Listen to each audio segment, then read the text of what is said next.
한 주간도 주님 안에서 변하셨습니까? 우리 자리에 계시는 성도님들과 우리 샬롬 보내 자겠습니다. 샬롬.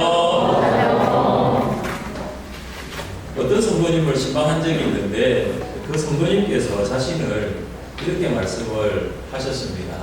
목사님, 저는 걸어다니는 종합병원입니다.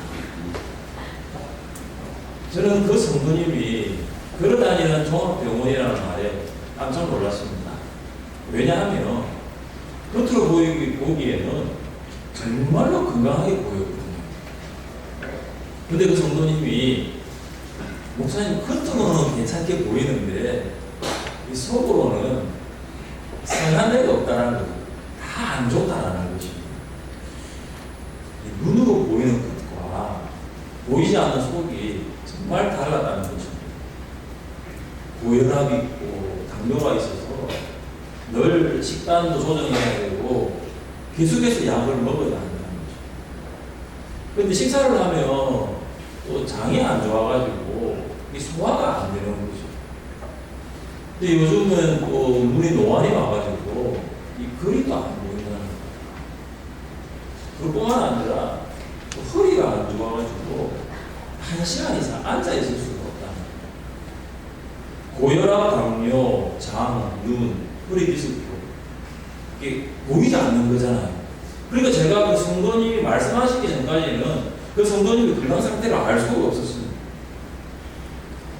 우리는 겉에 것만을 볼 수 있지만 우리 예수님께서는 속의 것까지도 보십니다.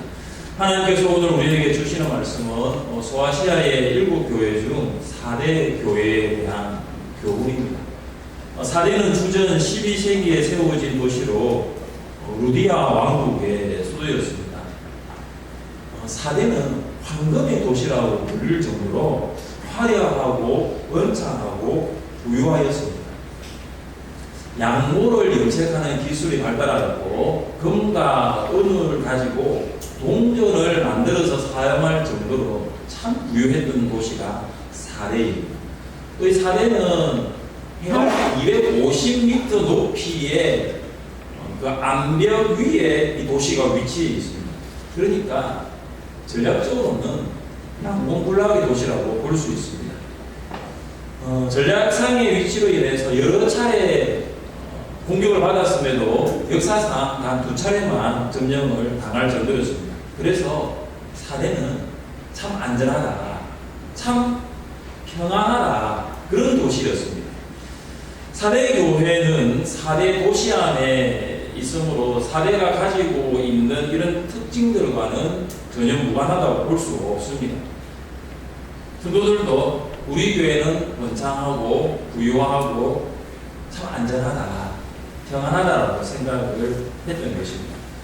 그래서 우리 교회는 문제없는 교회다, 우리 교회는 살아있는 교회다, 그렇게 생각을 했습니다. 그런데 예수님께서 4대 교회를 향하여 주신 말씀이 무엇입니까? 내가 내 행위를 아노니 내가 살았다 하는 이름은 가졌으나 죽은 자도다. 예수님께서 4대 교회에 주신 말씀은 살았다 하는 이름은 가졌으나 죽은 자로다.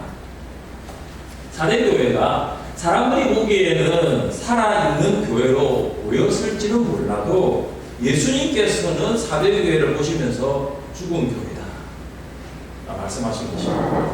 예수님께서 4대 교회를 향하여 살았다 하는 이름은 가졌으나 죽은 교회로 진단하신 것입니다.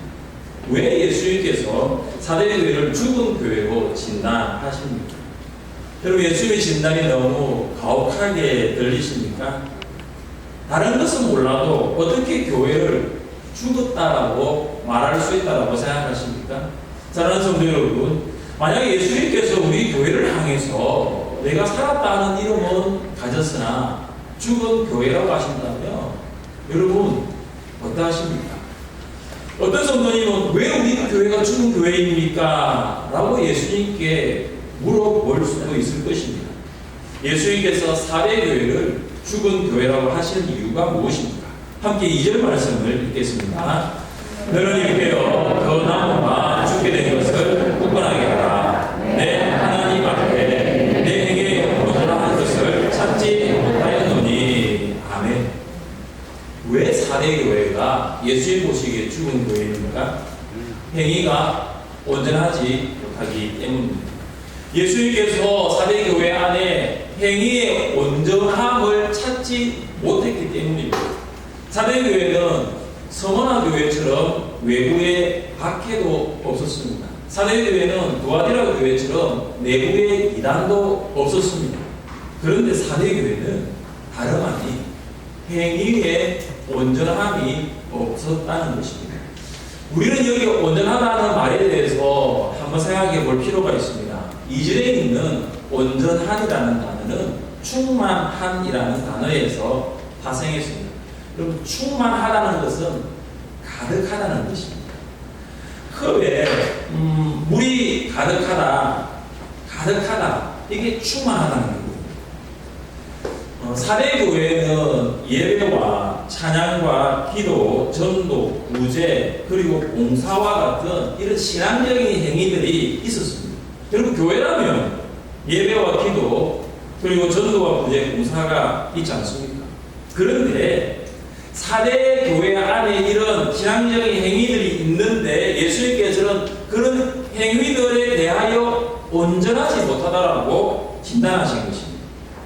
우리는 여기에서 예수님이 교회를 진단하시는 기준이 무엇인가를 볼 수가 있습니다. 예수님의 기준은 행위가 있느냐 없느냐, 행위의 유무를 보시는 것이 아니라 그 행위가 얼마나 온전하냐, 얼마나 그 행위가 온전한가입니다. 우리는 행위들이 온전한가에 대한 여부를 어떻게 알 수 있습니까?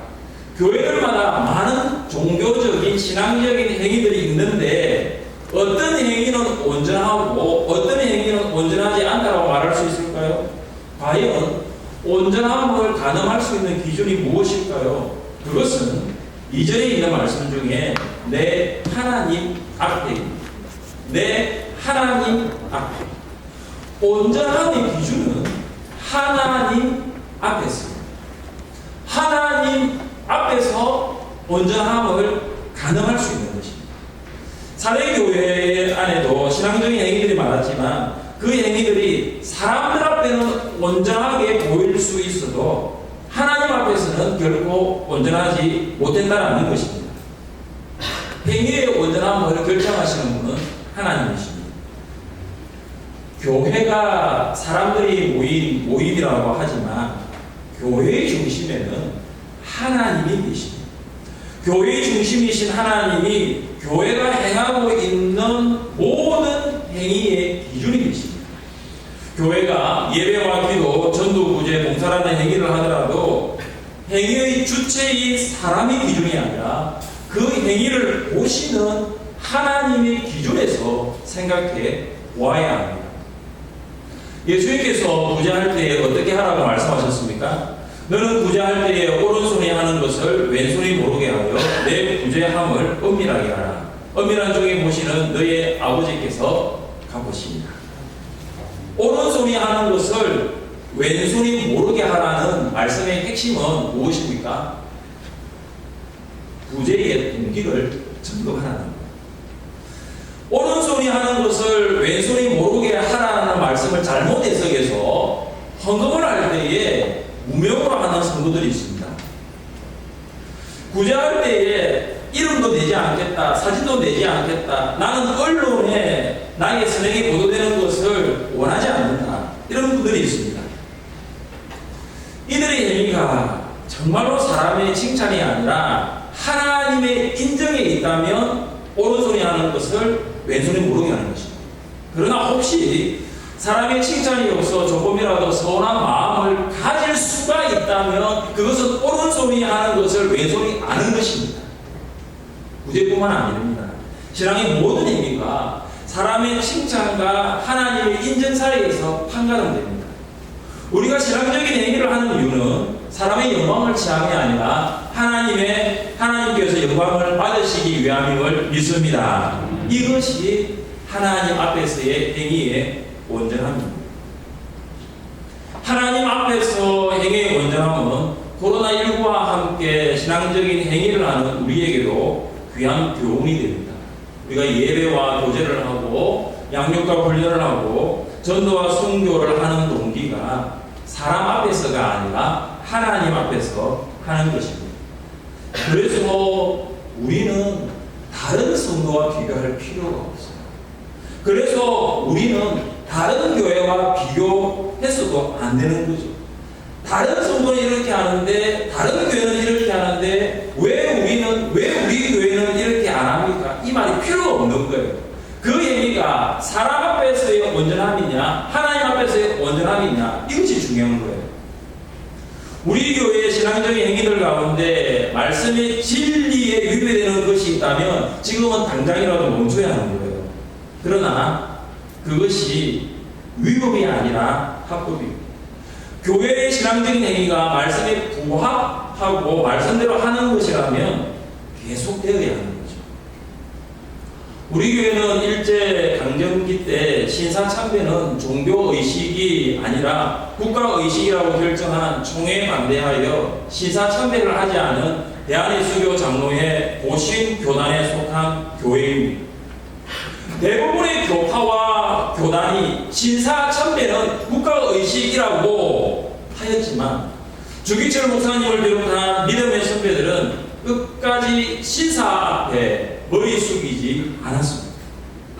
믿음의 선배들이 그렇게 할 수 있었던 것은 사람 앞에서가 아니라 하나님 앞에서의 행위의 온전함이었습니다. 다른 사람이 뭐라고 하더라도 그들은 하나님 앞에서 해야 할 일과 하나님 앞에서 해서는 안 될 일을 철저하게 구분했던 것입니다. 코로나19는 우리의 신앙적인 행위가 하나님 앞에서 온전함을 이루는 것인지 아니면 사람 앞에서 행할 것인지를 구분할 수 있는 기회라고 볼 수 있습니다.